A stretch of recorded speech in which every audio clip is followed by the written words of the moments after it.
Hello दोस्तों, मेरा नाम है ब्रजेश और मैं आप लोगों को पढ़ा रहा था मैकेनिक्स। और मैकेनिक्स में भी काइनेमेटिक्स पढ़ रहे हैं हम लोग। ठीक है, गुड मॉर्निंग एवरीवन।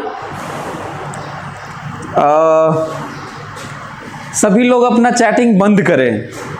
और एक इन्फॉर्मेशन है, अभी बातचीत हो रही थी कि कितने बच्चे आए, तो आप लोगों को, सभी लोगों को एग्जैक्ट टाइम पे आ जाना है और उसको सीरियसली लेना है। भले ही हम लोग थोड़ा किसी भी कारण बस लेट हो जाए, 5 मिनट 10 मिनट कुछ भी, लेकिन आपका सही टाइम पे होना ज़रूरी है। और दूसरे जो असाइनमेंट मिले, जो चीज़ें दे, उसमें डूबना, उसको करना, उसी को समझते रहना, उसको एंजॉय करना, उस साइंस को बहुत ज़रूरी है। ओके, चलिए नेक्स्ट टाइम से इस बात का ख्याल रखिएगा। तो आप लोग देखें कि पिछले क्लास में हम लोग बेसिक जो फंडामेंटल जो डेफिनीशन है उसकी बात की। आपका मन करता है तो लिख भी सकते हैं, जैसे वेलोसिटी को डिफाइन करना है तो मैं लिखवाया नहीं था, बस मैं ये बताया था कि काइनेमेटिक्स क्या है, कहा था कि पोजीशन के बारे में आपसे पूछा था, टाइम के बारे में थोड़ी बहुत बात किया था मैं, लेकिन मैं वेलोसिटी, एक्सेलरेशन, ये सब बातें, डिस्टेंस, ये सब ना, ये सब जो फार्मूला है ना उसी से डिफाइंड है।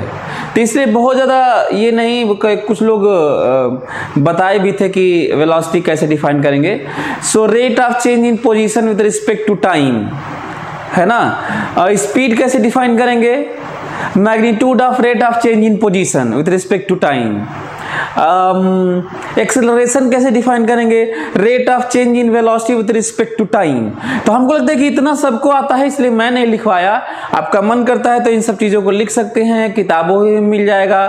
ठीक है, हम लोग को जो समझना है वो ये समझना है कि जो हम लोग जानते हैं ऑलरेडी, जैसे मैं कह रहा था कि ये सब चीज़ें आप जानते हैं, उसके और भी जो पॉसिबिलिटीज़ हैं, जो और भी उसकी बारीकियां हैं, जो और भी उसके वेरिएशन है, सिचुएशन है, केसेस हैं, उसको क्या हमें डील करने आता है, बावजूद इसके कि हम जानते हैं कि डिस्प्लेसमेंट क्या होता है। ठीक है, तो समझने की कोशिश करते हैं इसको और बात करते हैं जो हम लोग चल रहे थे उसी को लेके आगे बढ़ते हैं। ठीक है, तो एक बात करते हैं ऐसे,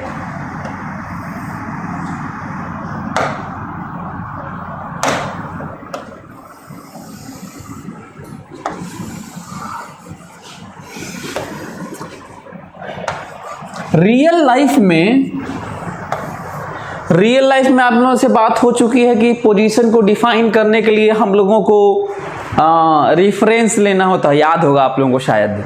ठीक है, तो ये जो एक्स वाई पोजीशन है ये रियल लाइफ में सब होता है, ये ओरिजिन रियल लाइफ में होता है। चाहे वो बिल्डिंग का कंस्ट्रक्शन करना हो या कोई चीज़ की ज्योमेट्री बनानी हो, तो उसके एक तो स्केल मानते हैं। जैसे होता है ना कि घर का डिज़ाइन बनाना है किसी भी चीज़ का, या कार का डिज़ाइन बनाना है, तो वो तो एक पेपर पे होता है। तो ऐसा नहीं होता ना कि घर का डिज़ाइन बनाना है तो 3 मीटर या 10 फीट 12 फीट का जो हाइट है उसमें पेपर में 12 फीट खींचना होगा। हमें कहना पड़ता है कि let 1 centimetre is equal to 1 feet, है ना।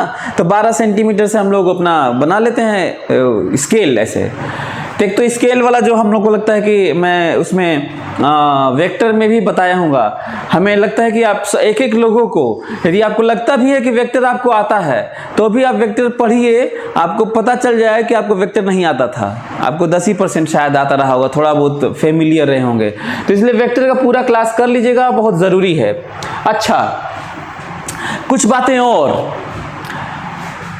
यदि मान लीजिए कोई लखनऊ पे है ना, कोई लखनऊ से दिल्ली गया बाय रोड,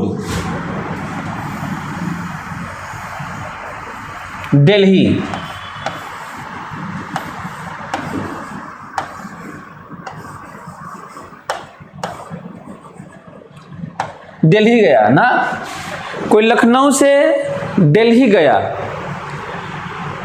अब ये इसका पोजीशन मानने का जो तरीका है वो है, मैं गाजीपुर का हूँ तो मैं गाजीपुर में हूँ, तो ये ओरिजिन गाजीपुर नहीं है, क्योंकि गाजीपुर तो अपने आप में बहुत बड़ा है। याद है मैं कहा था कि रिलेटिव सारी चीज़ें होती हैं। तो गाजीपुर तो बहुत बड़ा हो गया इन सब के इस डिस्टेंस के मामले में, तो ओरिजिन ऐसे मानना तो सही नहीं रहे गाजीपुर। हाँ, गाजीपुर को अर्थ के स्केल पे हम लोग एक गाजीपुर को पॉइंट की तरह ट्रीट कर सकते हैं, और भी मून सन के नाम पे गाजीपुर को ट्रीट कर सकते हैं, लेकिन जो डिस्टेंस जिस तरह का ये ले रहे हैं उसके अनुसार तो गाजीपुर एक बड़ा सा एरिया है, उसको ऐसे ट्रीट करना कि ओरिजिन है वो सही नहीं है। पिन पॉइंटेड हमेशा ओरिजिन टाइप का होता है। तो ज़्यादा अच्छा है कि गाजीपुर में, जमानिया तहसील में, बघरी गांव में जो मेरा घर है, जहाँ पे मैं बैठ के खाता था, तो जो थाली रखता था उसका जो थाली का सेंटर है वही ये वो है। अब तो पिन पॉइंटेड हो गया होगा, ठीक है। अब पिन पॉइंटेड ठीक है ना। मैं गांव को भी नहीं माना, मैं तहसील और घर को भी नहीं माना, यहाँ तक कि इवन थाली को भी नहीं माना। थाली के सेंटर को मैं कहा कि ओरिजिन है। उस ओरिजिन के रिस्पेक्ट में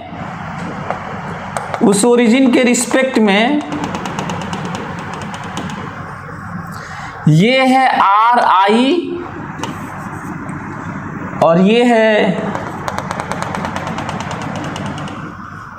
RF। हमको लगता है आप लोग इन चीज़ों को समझ रहे होंगे मैं क्या कहना चाह रहा हूँ। ओरिजिन हम लोग किसी तरीके से कहीं से भी मानते हैं रेफरेंस। फिलहाल मैं रियल लाइफ में कैसे माना हूँ आप लोग देख ही रहे हैं। और मेरे उस जगह से, उस थाली के सेंटर से लखनऊ में जहाँ पर वो था, ये लखनऊ नहीं कर रहा हूँ, लखनऊ में जहाँ था उसे मैं इनिशियल पोजीशन कहा हूँ। और बाई रोड ये चल के मतलब ड्राइव करके गाड़ी से ये, अच्छा ये चला था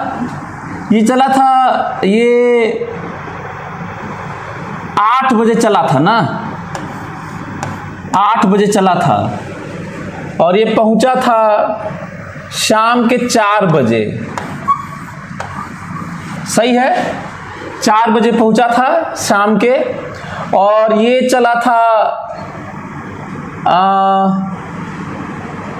400 किलोमीटर। मेरी बात आप लोग सभी लोग समझे ना। बाई रोड ये 400 किलोमीटर ऐसे चला था।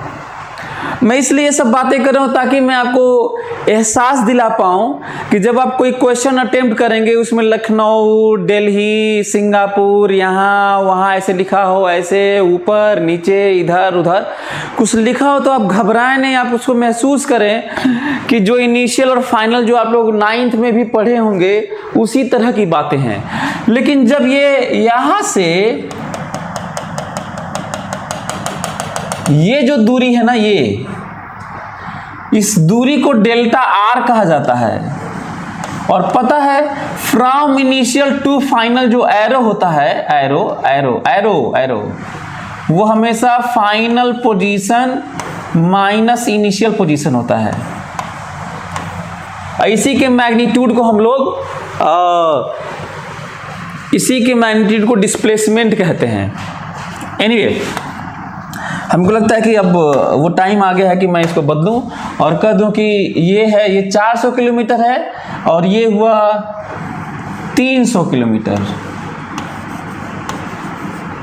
ठीक है, ये इतना डेटा 8 बजे सुबह चला था और 4 बजे शाम को रिपोर्ट किया दिल्ली किसी जगह पे, पिन पॉइंटेड जगह पर। इतना डेटा से हम लोग डिस्प्लेसमेंट बता सकते हैं, भले ही उसका डायरेक्शन अभी डायरेक्शन के नाम पे यही कहेंगे RF माइनस RI।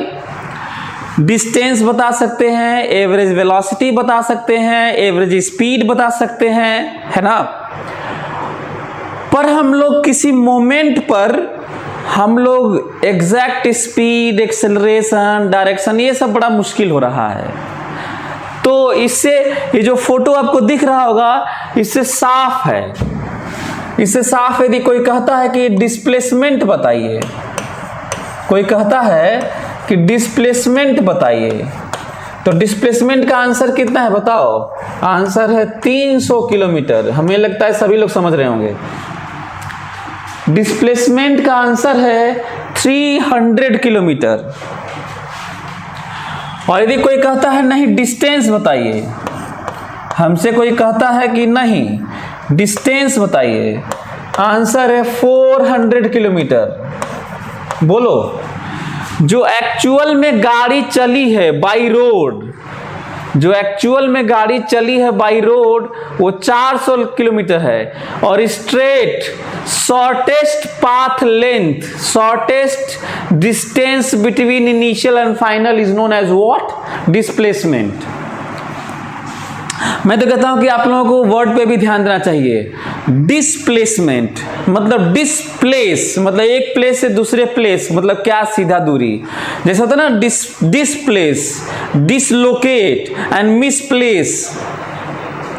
इस पे पता नहीं आप कितना सोचते हैं, सोचना चाहिए। हालांकि बाकी सब थोड़ा अलग से अलग टाइप का वर्ड हो गया, लेकिन आप लोगों को सोचना चाहिए कि इसका क्या मीनिंग है, उसका क्या मीनिंग है, उसका क्या मीनिंग है। एनीवे, टाइम टेकन, तो जब कोई चीज ऐसे हो कि इतना बजे चला, इतना बजे, तो देखो 8 बजे सुबह, 8 4 12, 4 घंटा ये, और 12 बजे से लेके 4 बजे शाम तक 4 घंटा ये, टोटल 8 आवर्स। हमें लगता है ये भी समझ रहे होंगे आप लोग, ये भी आपको पता चल रहा होगा। यदि कोई हमसे कहता है कि एवरेज वेलोसिटी बताइए, बताओ एवरेज वेलोसिटी क्या होता है? डिस्प्लेसमेंट बाय टाइम होता है। डिस्प्लेसमेंट हमें पता है, डिस्प्लेसमेंट है 300 किलोमीटर और लगा है 8 घंटा, यही किलोमीटर पर आवर है, यही आंसर है। कोई कहता है एवरेज स्पीड बताइए, एवरेज स्पीड बताइए। चला है ये डिस्टेंस कवर्ड है 400 किलोमीटर और लगा है 8 hours, that is 50 kilometre per hour. हमें लगता है सभी लोग समझ रहे होंगे। तो जितना इंफॉर्मेशन हमारे पास था, जितना इंफॉर्मेशन हमारे पास था उसके अनुसार डिस्प्लेसमेंट बताया, डिस्टेंस बताया, टाइम टेकन बताया, एवरेज वेलोसिटी बताया, एवरेज स्पीड बताया। नोटिस करने वाला क्या पॉइंट है मालूम है? याद करो पिछले क्लास में आप लोगों को क्या समझाया था। जनरली चीजें 80% क्वांटिटीज टाइम के रिस्पेक्ट में डिफाइन हो के रेट ऑफ चेंज से हैं, और समथिंग बाय समथिंग, बड़ा चेंज, ठीक ठाक चेंज एवरेज ही होता है। यदि आप इस तरह मेरी बात को सुनेंगे तो बड़ा साइंस, बड़ा मजा आएगा। ठीक है। दूसरा, जब हम उसी एवरेज को बहुत शॉर्ट टाइम में करते हैं, लेते एवरेज ही हैं क्योंकि तरीका कोई और है नहीं, तो जब बहुत कम टाइम इंटरवल में उसे एवरेज करते हैं तो उसे इंस्टैंटेनियस और मोमेंट पे कहते हैं। तो आप देखें कि ये है स्थिति। लेकिन इमेजिन करो यदि मैं कहूं कि 8 बजे सुबह चला था और 4 बजे शाम को पहुंचा है, तो पहले तो मैं आपको बता दूं कि एवरेज वेलोसिटी का क्या मतलब है। कई लोग तो यही नहीं जानते हैं, दुनिया में बहुत कम लोग जानते हैं कि किसी भी चीज का एवरेज का क्या मतलब होता है। चलिए मैं समझाता हूं, अच्छे से समझने की कोशिश करना, ठीक है। एवरेज वेलोसिटी का मतलब होता है वह constant velocity from initial to final straight direction. सभी लोग मेरी बात ध्यान सुने। वह constant fixed value of velocity directed from initial to final, जो उतने ही टाइम में 8 घंटे में ही वो डिस्प्लेस हो जाए। हमें नहीं लगता कि कोई जानता भी रहा होगा, टीचर्स तक नहीं जानते हैं। हाँ, निकाल लेते हैं, आंसर आ जाता है, सेलेक्ट हो जाते हैं, जानते नहीं हैं। तो एवरेज का क्या मतलब होता है? एवरेज का मतलब होता है कि जो चीजें हुई हैं वो वेरिएबल के तौर पे ना हो बल्कि एक कांस्टेंट वैल्यू हो, जो रियलिटी नहीं है, ये अलग बात है, कांस्टेंट से हो, चाहे वो करंट हो, इंड्यूस ईएमएफ हो, पोटेंशियल डिफरेंस हो, फील्ड हो, एक्सेलरेशन हो, फोर्स हो, मोमेंटम, है ना, कोई भी चीज काइनेटिक एनर्जी हो, तो क्या समझना है, दुनिया कोई चीज के एवरेज का मतलब है कि थ्रू आउट द इंटरवल उसको क्या माना जाए, कांस्टेंट, हालांकि है नहीं, और उतने ही टाइम में वो हो जाए, वो करंट चल जाए, उतना चार्ज चला जाए, उतना इंड्यूस ईएमएफ हो जाए, उतना हीट डेवलप हो जाए, उतना ये हो जाए, उतना वो हो जाए। हम लोग ऐसे देखेंगे साइंस को, ठीक है। फ्रॉम इनिशियल टू फाइनल की तरफ डायरेक्टेड हो और कांस्टेंट हो, हमेशा डिस्प्लेस होता रहे away from initial to final, away from initial to final, directed to final. तो बताइए वो वैल्यू क्या होगी, तो वैल्यू यही होगी जो 8 घंटे में तय हो जाएगी। दूसरा, एवरेज स्पीड का क्या मतलब होता है? हाँ, मैं वही समझा रहा हूं। एवरेज स्पीड का क्या मतलब होता है? तो एवरेज स्पीड का जो रियली में पाथ है, इनिशियल टू फाइनल नहीं, जो रियली में जिससे चला है उसी पर वह कांस्टेंट स्पीड, वेरिएबल नहीं। हालांकि कोई लखनऊ से दिल्ली गया होगा तो इसी तरह की बात हुई होगी, तो क्या उसका स्पीड हमेशा 50 किलोमीटर पर आवर रहा होगा? अरे बीच में नाश्ता वास्ता किया होगा, कहीं पे जाम लगा होगा, कहीं पे कोई सामने आ गया होगा, स्पीड कम कर दिया होगा। जब शुरुआत में स्टार्ट किया होगा तो स्पीड तो 0 से ही शुरू किया होगा, रोकते स्टॉप करते समय दिल्ली जब पहुंचा होगा तो वहां पे भी कम हुआ होगा, है ना। जब खाना खाया होगा, नाश्ता किया होगा तो 15-20 मिनट, आधा घंटा तो ऐसे ही बैठ के 0 स्पीड रही होगी, है ना। तो मैं क्यों इतना एक्सप्लेन कर रहा हूं मालूम है? तुम लोग इसी तरह से साइंस को जीना। मैं इस फील्ड में इसीलिए आया था ताकि मैं इंडिया में साइंस को जिंदा रख सकूं। मर चुका है यहाँ पर साइंस, यहाँ इंडिया में हर जगह लगभग मर चुका है। और यही बच्चे यहाँ के मिट्टी में एक पता नहीं क्या है, पावर है शायद, सीजन ऐसा है, इतने ओर्स हैं यहाँ पर, हर तरह की अपॉर्चुनिटी है, लेकिन पॉलिटिकल विल नहीं है और चीज़ें नहीं है तो अच्छी नहीं हो पाई। यहीं के लोग अलग अलग सेक्टर में, कारपोरेट वर्ल्ड में हंगामा कर रहे हैं, लेकिन बेसिक एजुकेशन तो खराब हो ही गया है, आप लोग भी देख रहे होंगे। एनीवे, तो मैं इसलिए इतना एक्सप्लेन कर रहा हूं। तो अब बताओ हमको, यदि मैं ऐसे कहूं कि 10 बजे, 8 बजे तो चला ही था, मैं कहूं कि 10 बजे उसके कार की वेलोसिटी, कार से गए थे लोग बाई रोड, 10 बजे कार की वेलोसिटी क्या थी? तो आंसर है 50 नहीं थी, वो पता नहीं क्या थी।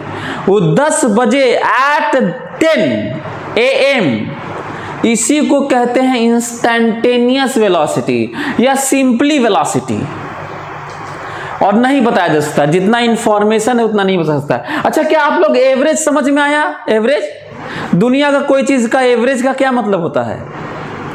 अच्छा, एवरेज का भी इंपॉर्टेंस है। एग्जांपल लेते हैं तो ज्यादा समझ में आएगा। जैसे मान लीजिए एवरेज का और राउंड ऑफ का, दोनों का मैं मतलब समझा देता हूं, बहुत कम बच्चे जानते हैं। एवरेज का मतलब होता है हमें बहुत सारी चीजें, बहुत सारा वेरिएशन हो तो वो बता पाना बड़ा मुश्किल होता है, तो हम लोग लगभग लमसम लपेट के बताते हैं। कैसे बताते हैं? लपेट के, हाँ भाई ये है, वही कहीं पे भी यही बात होती है। जैसे मान लीजिए हमारे L1 कोचिंग में 100 क्लासेस हैं, रन करते हैं। कोई गार्जियन आके हमसे पूछा कि सर आपके यहाँ एक क्लास में कितने बच्चे होते हैं? तो पता चला कि एक क्लास में 52 है, एक क्लास में 54 है, एक क्लास में 45 है, एक क्लास में 60 है, एक क्लास में 80 हैं, एक क्लास में 66 हैं। इस तरह के क्लास हैं अलग अलग। तो अब तो ये नहीं कहूँगा कि बैठिए मैं 100 क्लास का बता रहा हूँ, पहले में इतना है, दूसरे में इतना है, तीसरे में इतना है। लगभग बताते हैं, एवरेज बताते हैं, औसत बताते हैं। तो कैसे औसत निकालेंगे? है औसत कैसे निकालेंगे? लगभग कैसे निकालेंगे? सबको, बच्चों को जोड़ लेंगे और नंबर ऑफ क्लासेस डिवाइड कर देंगे, जो मिलेगा उसे लगभग कहते हैं। अब राउंड ऑफ का मतलब सुनो, पता चला कि सबको जोड़े और डिवाइड किए और पता चला कि 52.5 आ गया।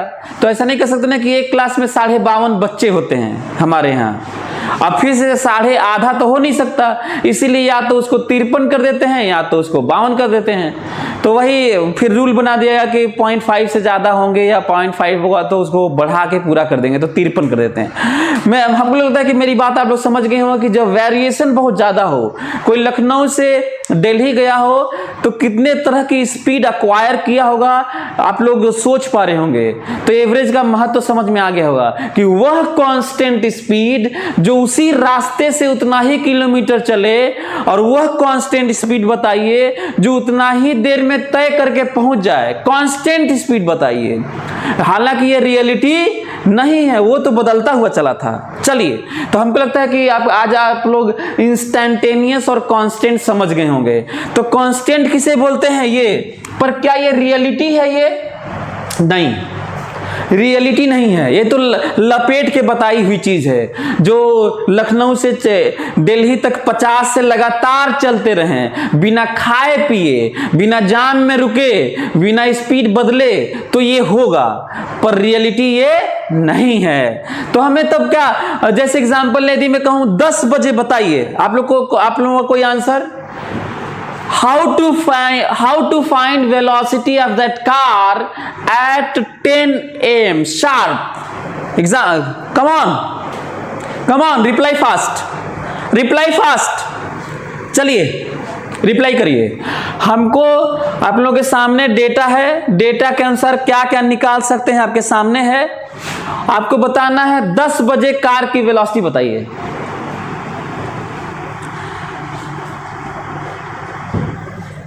दस बजे कार की वेलोसिटी बताइए।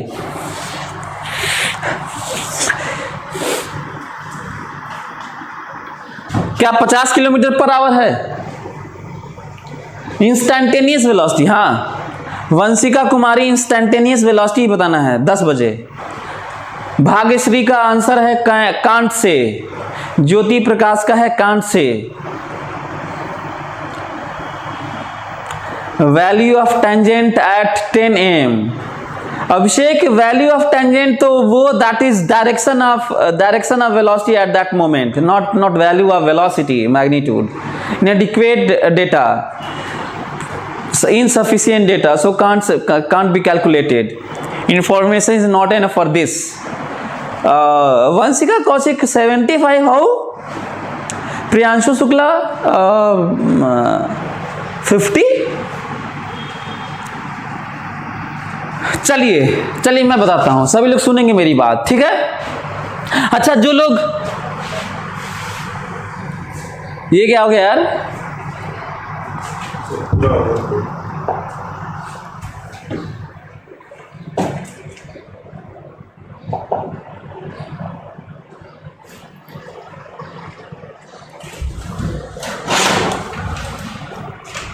हाँ ठीक, अच्छा, बीच में गायब हो जाता है। स्लिप मोड हो गया था ना, काफी देर तक मैं बता रही हूँ। अच्छा ठीक है, अरे तो ये होना नहीं चाहिए था। एनीवे, चलो मेरी बात ध्यान सुनो। अच्छा हाँ, बहुत सारे लोगों का आंसर बिल्कुल सही है। Information is not sufficient, data insufficient, इनएडिक्वेट data और ये सब। लेकिन इसका आंसर क्या दे सकते हैं? क्या इसका आंसर बता सकते हैं कि चलिए डेटा इनसफिशिएंट, तो आपको क्या हम बता दें कि आप बता दें? चलिए इसका आंसर बताइए, सोचिए आधा minute.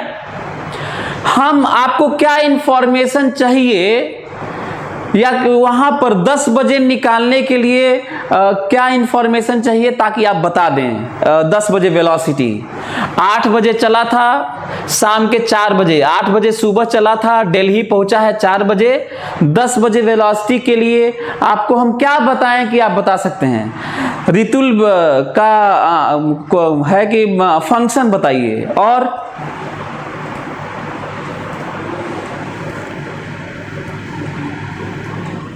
Velocity function of time, और डिस्प्लेसमेंट बता रहे हैं कि बताइए।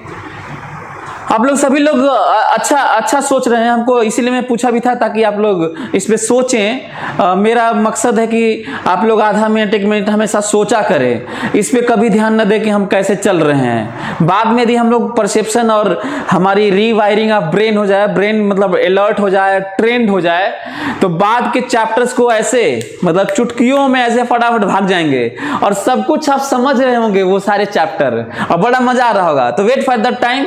हमको को ऐसा ना आप लोग समझें कि मैं नया नया आया हूँ, मजा हुआ खिलाड़ी हूँ, मैं 15 साल पढ़ाया हूँ, ठीक है। तो आप लोग बस चीज़ों को समझने की ज़रूरत है। एनीवे, तो पहले तो मैं आपको महसूस कराता हूँ कि इंस्टेंटेनियस जो डिफाइंड है उसको और बारीकी से समझते हैं।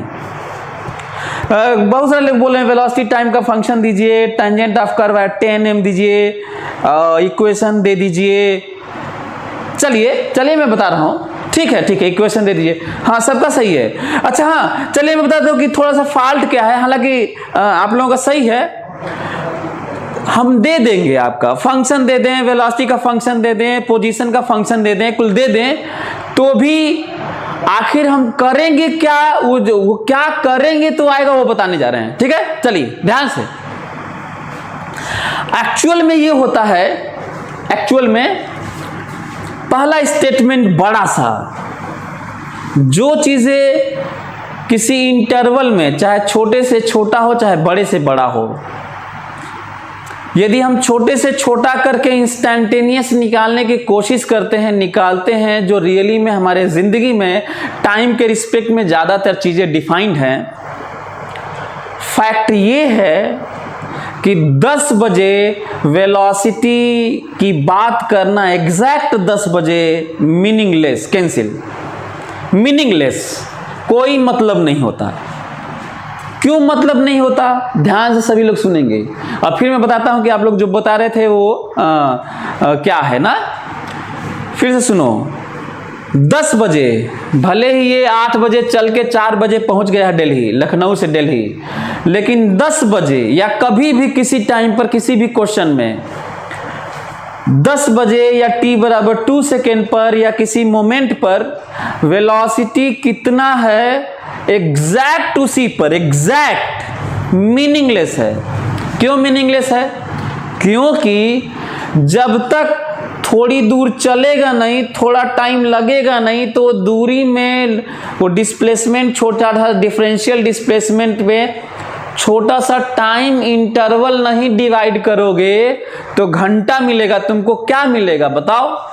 तो at 10m no displacement, nothing, no velocity, kind of not defined, velocity होते हुए भी नॉट डिफाइंड है।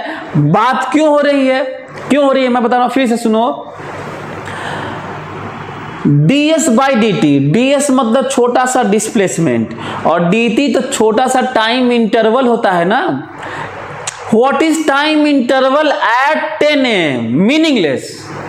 10am पे कोई इंटरवल नहीं होता, ये एक टाइम है। अब अगला पॉइंट, एक तो मीनिंगलेस है। जैसे एग्जांपल लेते हैं कि जैसे कोई चीज चल रही है, हम लोग फोटो खींचते हैं, तो दुनिया में हर एक चीज एक एक मोमेंट पे उसका पोजीशन फिक्स्ड है। तो उसका पोजीशन 10 बजे फिक्स है, वो तो चल ही नहीं रहा था, वो तो फिक्स था। हाँ, अगले मोमेंट पे, दूसरे मोमेंट पे दूसरी जगह था। पता नहीं आप कितना महसूस कर पा रहे हैं, उसको मैं थोड़ा और अच्छे से क्लियर करता हूं। 10 बजे मीनिंगलेस ये इसलिए है क्योंकि जब तक कुछ दूरी में कुछ टाइम इंटरवल ना डिवाइड किया जाए तब तक कैलकुलेशन नहीं हो सकता, कुछ मिल नहीं सकता, ठीक है। तो एक तो ये पॉइंट है। दूसरा, इसको मीनिंगफुल कैसे बनाया गया, सभी लोग मेरी बात समझेंगे। वही वाली बात फिर से आगे, रिलेटिव वाली, तो सोचते हैं ध्यान से सभी लोग मेरी बात। एवरेज लेने जा रहा हूं, जैसे अभी एवरेज लिया गया है बहुत दूरी के लिए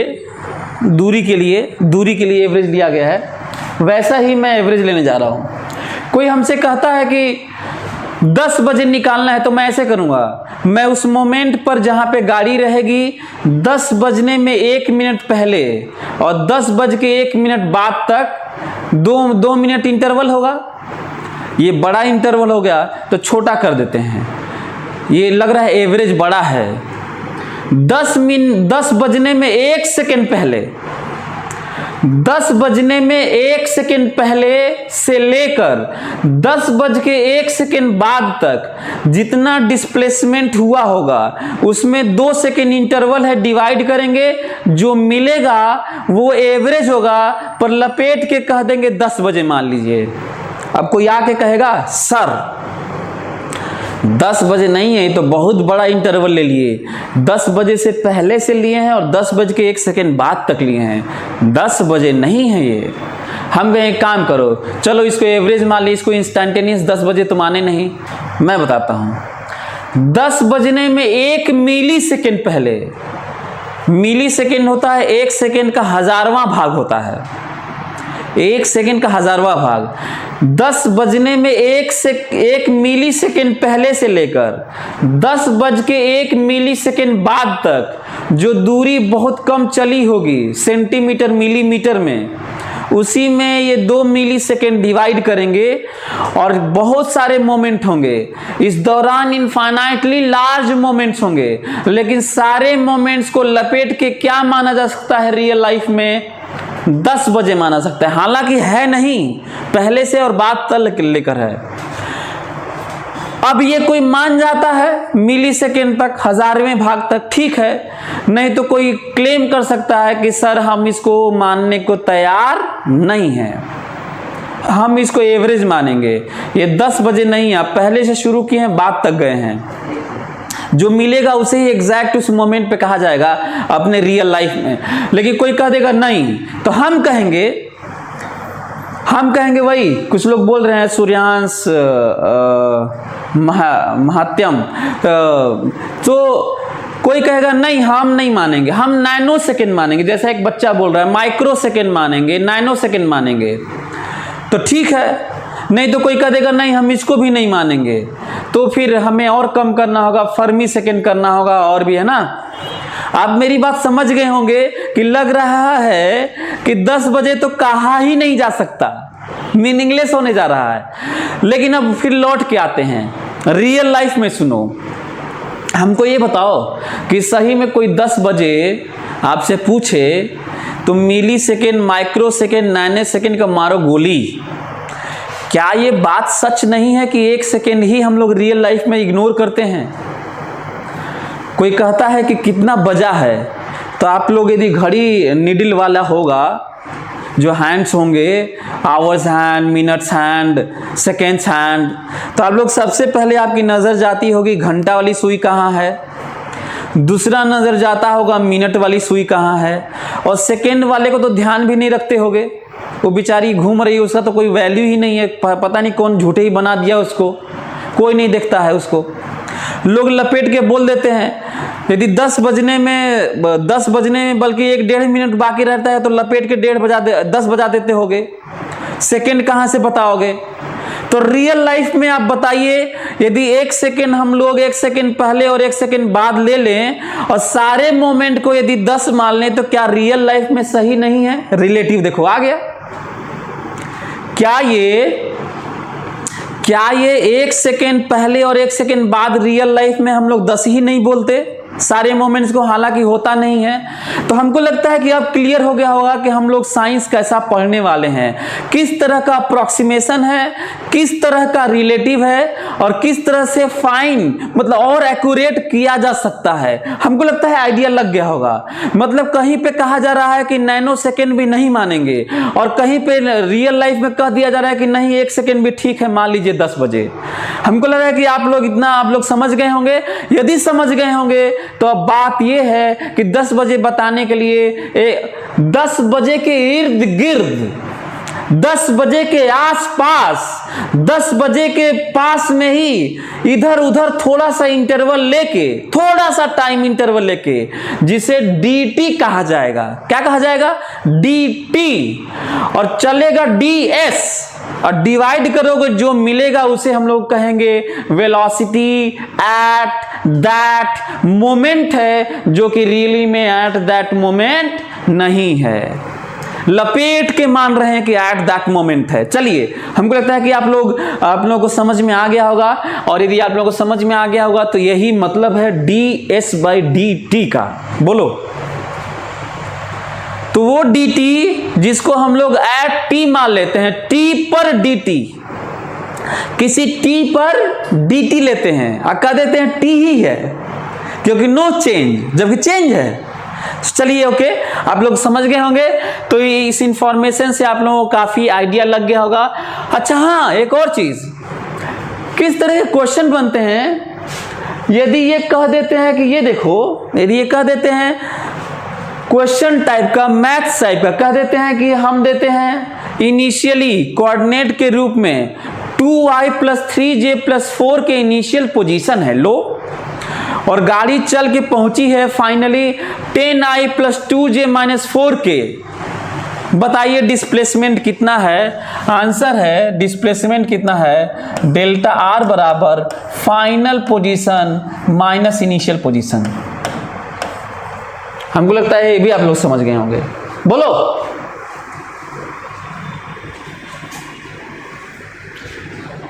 तो क्या इस बात को महसूस कर पा रहे हो कि हमेशा चेंज इन पोजीशन वो आई जे के में दे, वेक्टर मैग्नीट्यूड और एंगल में दे, या ऐसे बता दे, या बाई एयर फ्लाइट से किसी को चला दे, फर्क नहीं पड़ता। ये समझना ज्यादा जरूरी है कि इनिशियल टू फाइनल स्ट्रेट दूरी को डिस्प्लेसमेंट कहते हैं, निकालते कैसे आपको जानना चाहिए। तो ऐसे माइनस करेंगे, आएगा 2i + 3j + 4 के इनिशियल पोजीशन, 10i - 2j + 10 के फाइनल पोजीशन माइनस करेंगे तो आएगा, उसका मैग्नीट्यूड मॉड ले लेंगे तो जो आएगा। ये समझना है। दूसरा एक और चीज, स्टेटमेंट में कैसी बातें होती हैं वो सुन लो, ध्यान से मेरी बात सुनना। स्टेटमेंट में वो कहते हैं, ऐसे कहते हैं कि एग्जाम्पल लेते हैं, ज्यादा समझ में आएगा आपको। बाई रोड एक आदमी बाई रोड एक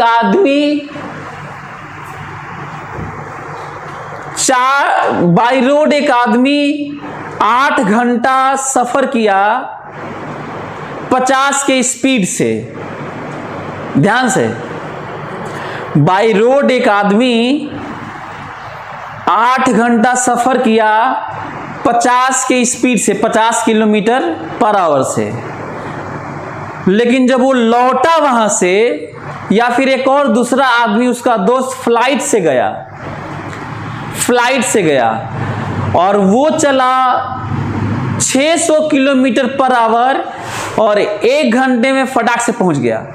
1 घंटे में, मेरी बात ध्यान से सुनना, 600 km/h 1 घंटे में नहीं, 15 मिनट में पहुंच गया। बताना है कि जो रोड वाले से आदमी गया था उसकी एवरेज वेलोसिटी क्या है। दिल्ली, मेरी बात, मैं ये क्यों बात कर रहा हूं मालूम है? इसलिए बात कर रहा हूं क्योंकि जो रोड से गया है उसका हम लोग टाइम निकाल लेंगे, उसके दिए हुए जो टाइम 8 घंटा चाहे जो दिया हुआ है, और बाई प्लेन वाले से हम लोग स्ट्रेट दूरी निकाल लेंगे और डिस्प्लेसमेंट आ जाएगा, और डिस्प्लेसमेंट में टाइम डिवाइड करेंगे तो रोड वाले का एवरेज वेलोसिटी आएगा। मतलब ये मेरे कहने का मेरा सेंस बस ये था कि क्या हम लोग जो क्वेश्चन लिखा है उसमें हम लोग क्लियरली ये समझ पा रहे हैं कि किसी भी चीज का एवरेज वेलोसिटी निकालने के लिए डिस्प्लेसमेंट बाय टाइम निकालना होता है। बाई रोड वाला भी निकालना है तो बाई रोड वाले का एवरेज वेलोसिटी निकालना है, बाई रोड वाले का एवरेज वेलोसिटी निकालना है। उसके लिए भी एयर वेलोसिटी चाहिए कि नहीं, aerial distance, that is displacement. अब उसको कहां से दे रहा है? फ्लाइट से। तो हम लोग को टाइम रोड वाले का उसका टाइम निकालेंगे और फ्लाइट वाले का डिस्टेंस निकालेंगे। फ्लाइट वाले का क्यों डिस्टेंस निकालेंगे? क्योंकि वो स्ट्रेट वाला डिस्प्लेसमेंट होगा।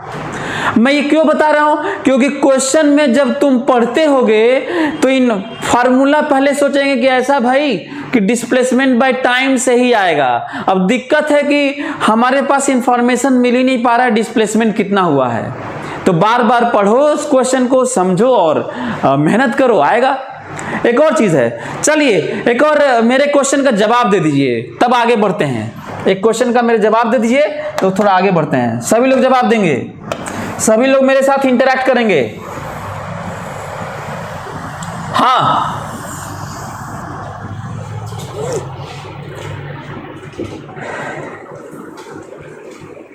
हर्षित आर्य ने देखो कैलकुलेट भी कर लिया। एनीवे, ओके, गुड हर्षित, बहुत बढ़िया। चलिए मेरे क्वेश्चन का सभी लोग जवाब देंगे तब मैं आगे बढ़ूंगा।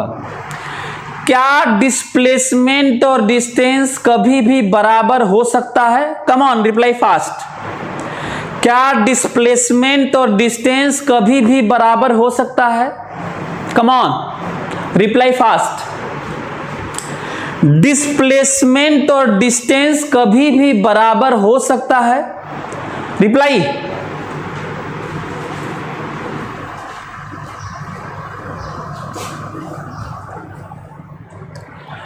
क्या डिस्प्लेसमेंट और डिस्टेंस कभी भी बराबर हो सकता है? मैं आप लोगों से यही एक्सपेक्ट कर रहा था कि आप लोग यही बोलेंगे। सभी लोगों का गलत है। सभी लोग लिख रहे हैं yes yes yes, straight line, this that, सीधा चलते रहे, पता नहीं क्या क्या लिख रहे हैं। जितना भी आप लोगों का आंसर है सबका गलत है। अब मैं आपको बताने वाला हूं, सरप्राइज करेंगे आप सरप्राइज हो जाएंगे।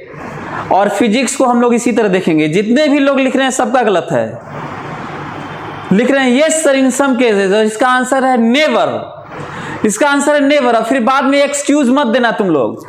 हम लोग साइंस को इसी तरह, इसी नजरिए से देखेंगे जो मैं आंसर करने जा रहा हूं। डिस्प्लेसमेंट और डिस्टेंस कभी भी बराबर नहीं हो सकते, क्योंकि displacement is a vector quantity and distance is scalar quantity. और वेक्टर बराबर स्केलर कभी नहीं हो सकता। इसलिए आप लोगों का गलत है। एनसीईआरटी में दिया है, कुछ लोग लिख रहे हैं कि एनसीईआरटी में दिया है। तो मैं आप लोगों को रीजन बता रहा हूं और मैं आपको बता रहा हूं यही लोग ध्यान नहीं देते हैं तो उनका फिजिक्स कमजोर होता है। इसका मतलब साफ है अभी सभी लोगों का कमजोर है। इसका मतलब खोपड़े में बैठाना होगा, हमें डायरेक्शन को इंपॉर्टेंस देनी होगी। और जिस तरह से रट पीट के खोपड़े में बैठा बैठा के आए हो, अब वो काम नहीं चलेगा, खासकर आगे चैप्टर्स में। और खासकर आगे चैप्टर्स में। और अब एक्सक्यूज मत देना कि सर मैग्नीट्यूड की बात हो रही थी, हम तो यही समझे थे, एनसीईआरटी में तो दिया है तो हमको तो यही पढ़ाया गया है। जो हुआ है पास्ट को भूल जाओ, जो मैं पढ़ा रहा हूं उसको सुनो। डिस्प्लेसमेंट और डिस्टेंस कभी बराबर नहीं हो सकते, क्योंकि एक वेक्टर क्वांटिटी है और स्केलर। अब तुम लोग जवाब किसका दिए थे वो सुन लो। तुम लोग जवाब दिए थे क्या मैग्नीट्यूड ऑफ डिस्प्लेसमेंट और डिस्टेंस बराबर हो सकते हैं कि नहीं? तो इसका आंसर है यस सर, हो सकते हैं। इसका आंसर आप लोग दिए थे। तो हम लोग आगे से एक बड़ा मैसेज है आपके लिए। जिस दिन आप लोगों को पता है आप लोगों की प्रॉब्लम्स क्या है, वो मैं याद दिला देता हूं ताकि तुम लोग अटेंशन रखना।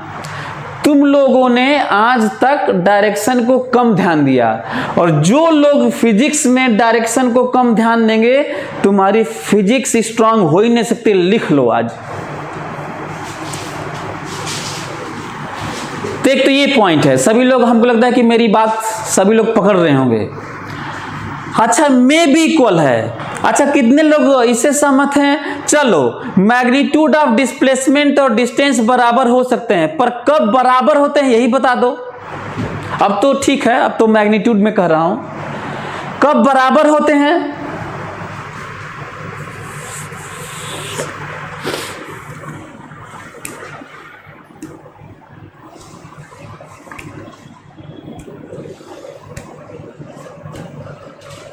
कब बराबर होते हैं?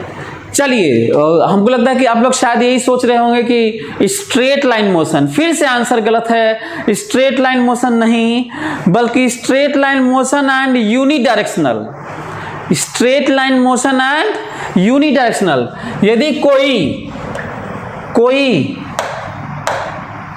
कोई चले यहां से, यदि मान लो मैं चलूं यहां पर और ऐसे आ जाऊं, यदि मैं चलूं 8 मीटर इधर और लौट आऊं 2 मीटर इधर, पता है डिस्प्लेसमेंट और डिस्टेंस बराबर नहीं है।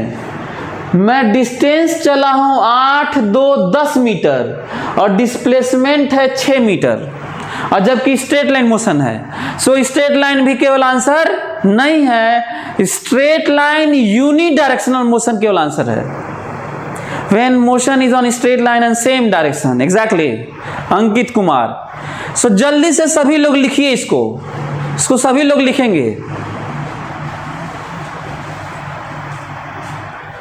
अच्छा हाँ, एक और स्टेटमेंट, या तो डिस्टेंस डिस्प्लेसमेंट के मैग्नीट्यूड के बराबर होगा, बड़ा पॉइंट, या तो डिस्टेंस डिस्प्लेसमेंट के मैग्नीट्यूड के बराबर होगा या डिस्टेंस ज्यादा होगा, कम संभव नहीं है।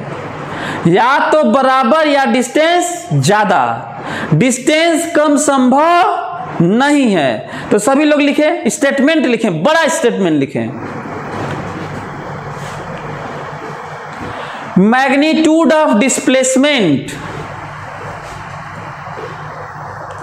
magnitude of displacement is always less than or equal to, लिखो magnitude of displacement, सभी लोग लिखो magnitude of displacement is always less than or equal to distance covered। magnitude of displacement is always less than or equal to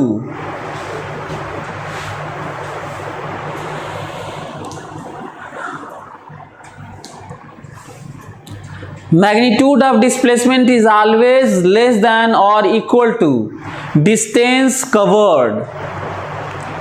आगे लिखो इसी में, equality holds for या equality is applicable for, जो equality है, equality holds for straight line unidirectional motion, straight line unidirectional motion, straight line unidirectional motion, straight line unidirectional motion. Mathematical expression लिख देता हूं,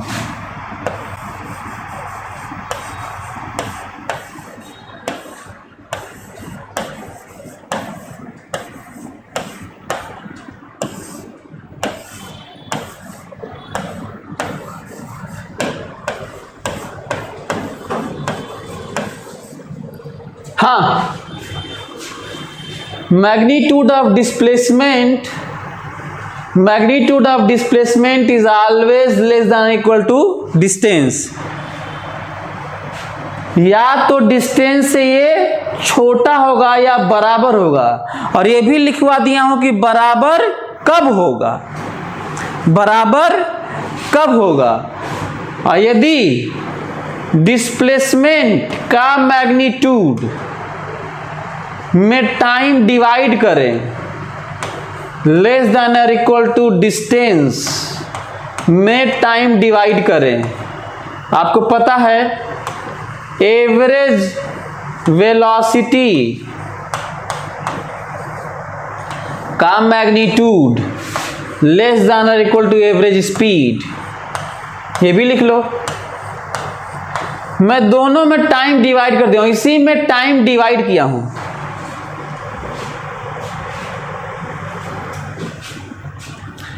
इसी में टाइम डिवाइड किया हूं तो हमको ये मिला है। तो फिर से वही बात आ गई, दुनिया में किसी भी चीज का एवरेज स्पीड एवरेज वेलोसिटी के मैग्नीट्यूड के या तो बराबर होगा या तो एवरेज स्पीड ज्यादा होगा, कम संभव नहीं है, कम संभव नहीं है।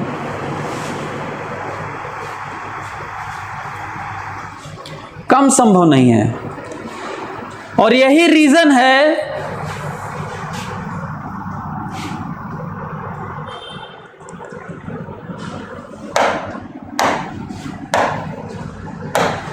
यही रीजन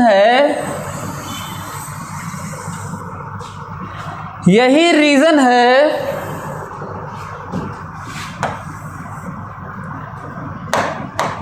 कि हम लोग इसको हम लोग रेशियो में भी लिख सकते हैं, नहीं, magnitude of displacement and distance का ratio always less than equal to 1, या average velocity and average speed का ratio magnitude less than equal to 1।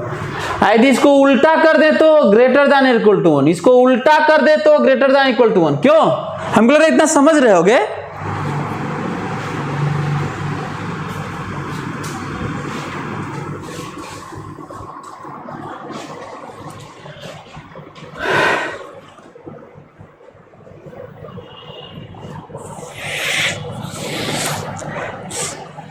एक और चीज आप लोगों को इंफॉर्मेशन दे दूं, चलो मेरी बात ध्यान से सुनोगे ना सभी लोग।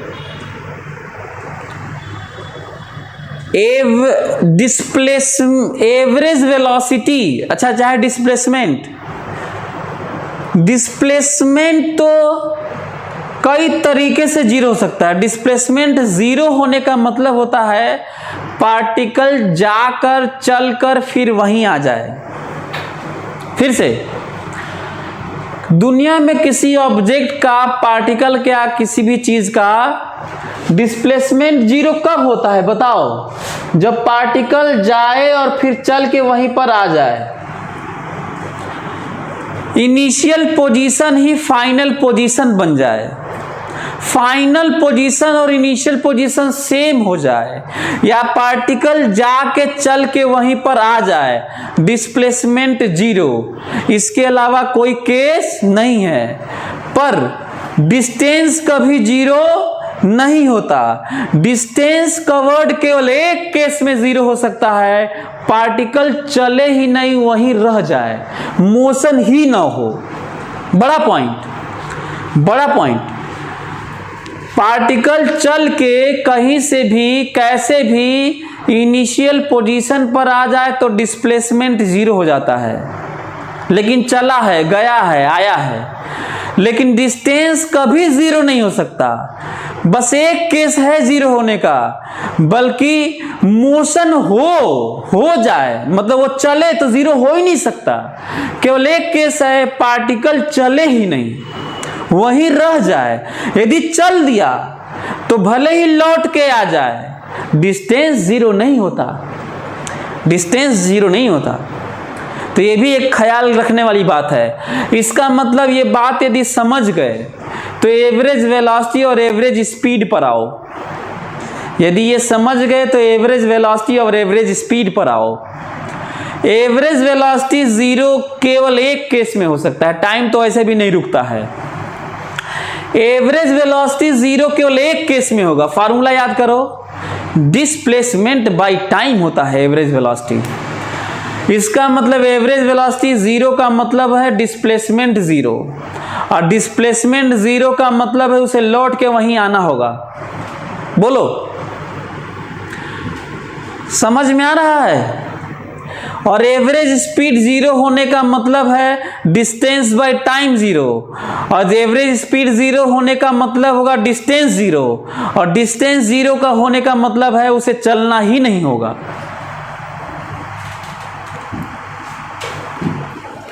हमको लगता है कि आप लोग चीजों को समझ रहे होंगे। यदि आप लोग समझ रहे होंगे तो आगे बढ़ते हैं और एक ग्राफिकल एनालिसिस करते हैं। और देखते हैं कि आप चीजों को समझ पा रहे हैं कि नहीं। ग्राफिकल एनालिसिस देखते हैं। ग्राफिकल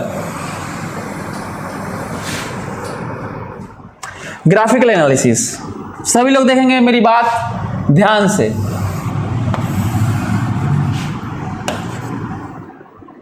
ये है एक्स एक्सिस और ये है टाइम।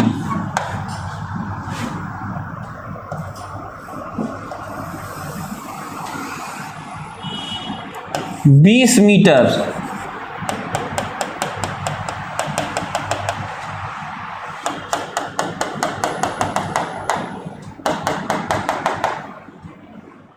ये है 4, ये है 6,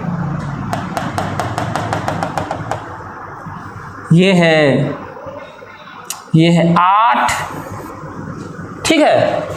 अब particle is moving on x axis. Question है, a particle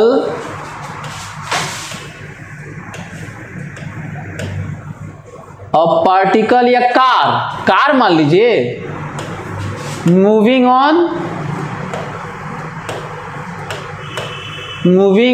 on x axis, obviously straight line होगा। shown in graph if average velocity in 0 to t time is zero,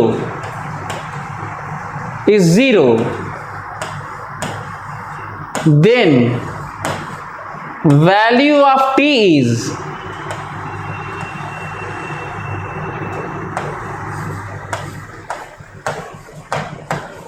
हाँ टी बताइए।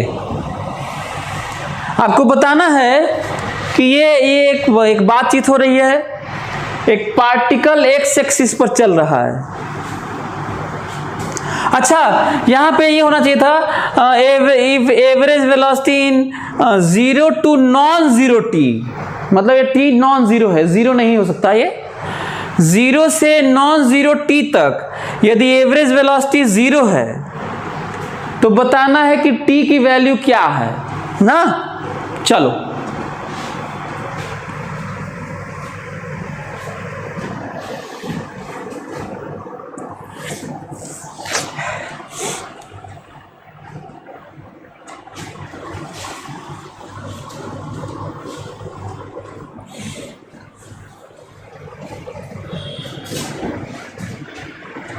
ये जो आपके सामने है, ये जो बातें हैं, इसमें हम लोग बहुत कुछ सीखने वाले हैं। ठीक है, हम लोग जो सामने आप लोगों को क्वेश्चन में लिखा हूं जिसका स्टडी करना है, a particle moving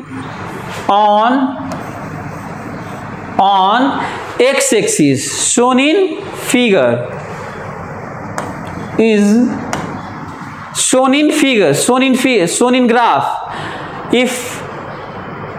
if average velocity in 0 to non-zero t is 0 then value of t is ना, ऑब्जेक्टिव मान लो, चाहे डिस्कशन मान लो, चाहे जो भी मान लो, समझने की कोशिश करते हैं। पहले तो ये पहला आप लोगों के लिए इंफॉर्मेशन है, कभी भी ग्राफ को पाथ न माने, ग्राफ को केवल ग्राफ माने, variation of this quantity with respect to this quantity. Information बड़ा इंफॉर्मेशन साइंस का। ग्राफ को केवल ये माना जाए कि इसका वेरिएशन, इसके अगेंस्ट का जो तरीका है वेरिएशन का वो है, न कि पार्टिकल इसी पे चल रहा है। तो पहला पॉइंट ये है कि पार्टिकल का यदि मैं मोशन कहूं कि स्ट्रेट लाइन है कि कर्व है, यदि मैं आपसे पूछूं कि पार्टिकल का मोशन स्ट्रेट लाइन है कि कर्व है, तो आप लोगों में से ज्यादातर लोग कह देंगे कि कर्व है, साफ दिख रहा है। आंसर है पाथ स्ट्रेट लाइन है। पढ़ो, a particle is moving on x axis. अब एक्स एक्सिस पर कोई चीज चलेगा तो भला कर्व कैसे होगा? स्ट्रेट लाइन मोशन ही होगा।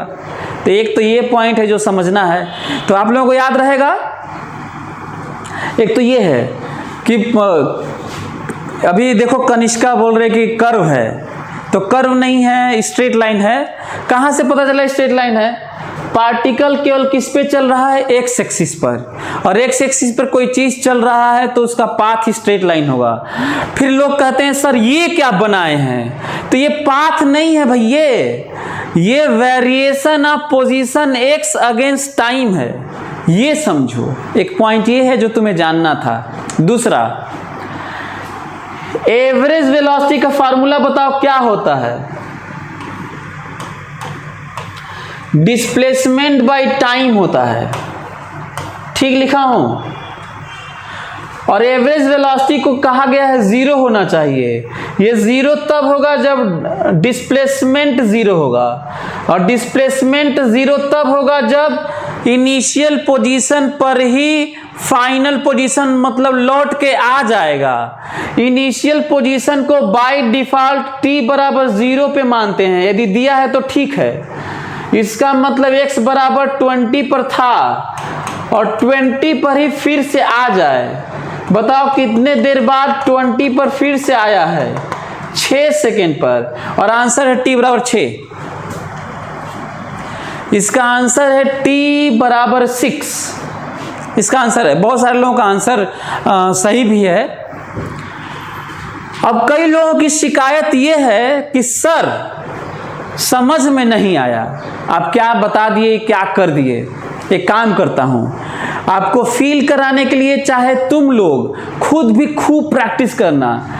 आसान से आसान या कठिन से कठिन क्वेश्चन का जो तरीका है अंडरस्टैंडिंग का, वो हमेशा हर जगह सेम अप्लाई करना। चलो मैं करता हूं, सभी लोग ध्यान देंगे। अब मैं रियली में तुम लोगों के लिए पाथ बनाने जा रहा हूं। ये रहा y, ये रहा x, ठीक है? ध्यान से मेरी बात सुनोगे। एक गाड़ी है, कार है, जो t बराबर 0 पर x बराबर 20 पर है। कैसे मालूम चला? क्योंकि t बराबर 0 पर देखो पोजीशन 0 नहीं है, 20 है। ग्राफ देखो तो ये है 20 पर है, ओरिजिन पर नहीं है। गाड़ी का x कम हुआ है और 8 हो गया है, तो गाड़ी का x कम होगा ऐसे।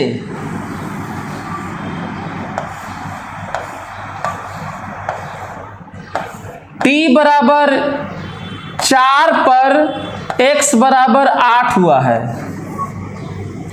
फिर गाड़ी का फिर x ज्यादा हुआ है और 20 हो गया है।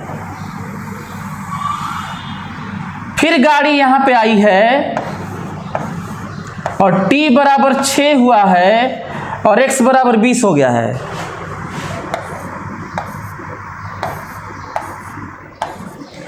ये जो हुआ है वो यहां पे हुआ है।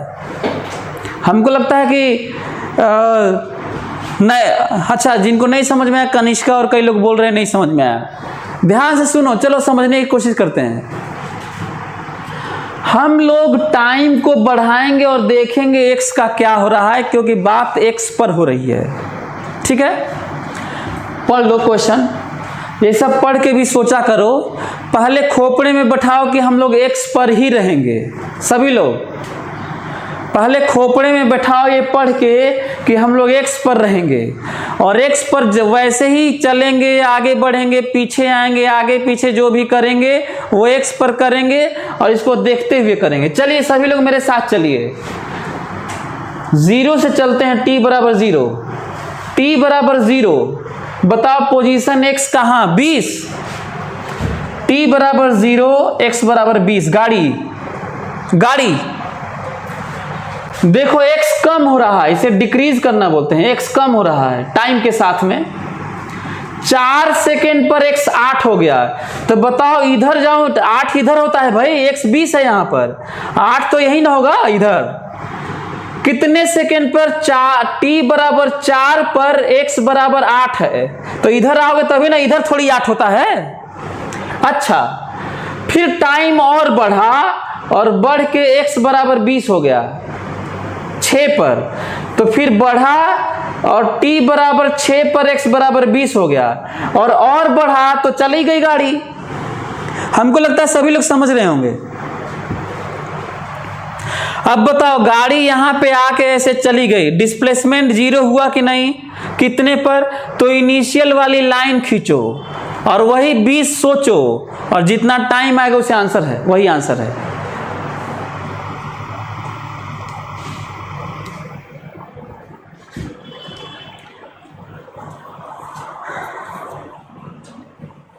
शुरू में रेस्ट में था क्या? इस पे मत जाओ, हालांकि यदि ऐसा है स्लोप है तो रेस्ट में है ना, ये भी है। अच्छा, एक और चीज बता दूं, देखो slope slope slope slope slope slope slope, ये जो स्लोप दिख रहा है ना, ये जानते हो ये सब क्या है? स्लोप वेलोसिटी है। और वेलोसिटी का डायरेक्शन नहीं है, वेलोसिटी का वैल्यू है ये। कृपया ये ना समझे कि गाड़ी ऐसे चल रही है, पहले गड्ढे में गई है फिर पहाड़ पर चढ़ी है। गाड़ी यहाँ पे चल रही है, ध्यान रखना। ये ग्राफ है। तो क्या इस ग्राफ से कुछ आप लोगों को आइडिया मिला?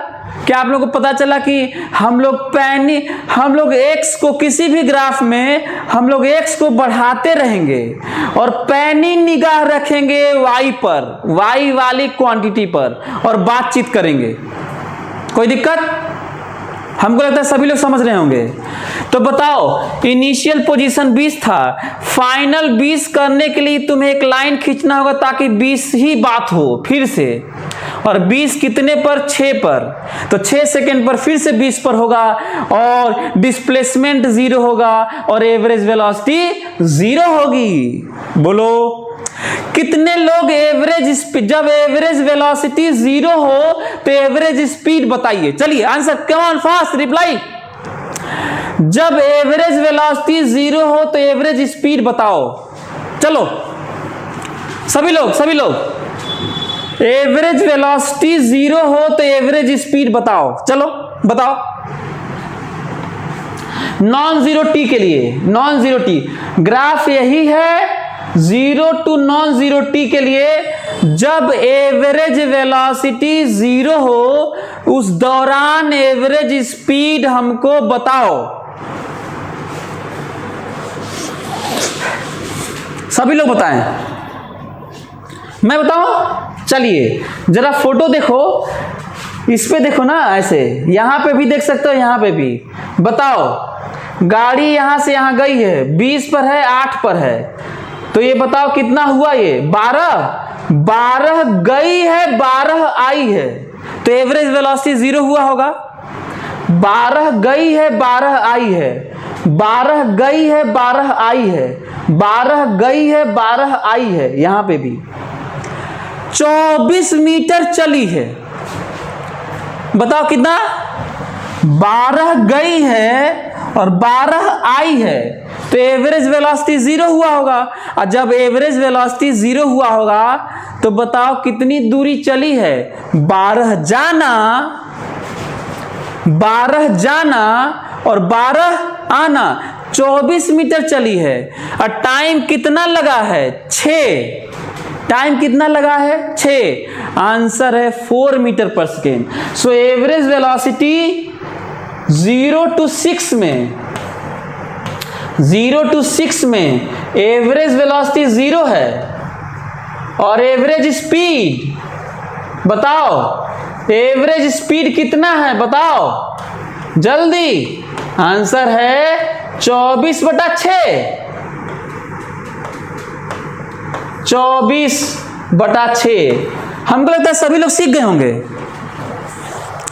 तो चलो घबराना मत, हम लोग आराम से पढ़ेंगे। आज थोड़ा मैं ग्राफिकल एनालिसिस आप लोगों को बताया। आज मैं आप लोगों को बताया कि कैसे किसी ग्राफ को हम लोग समझने की कोशिश करेंगे, फिर हम लोग आगे बढ़ेंगे, कोई नई चीजें सीखेंगे अगले क्लास में। तब तक के लिए आप लोग अपना ख्याल रखिए, मेहनत करिए और इन डिस्प्लेसमेंट और डिस्टेंस और ग्राफ में डूबे रहिए। Thank you so much.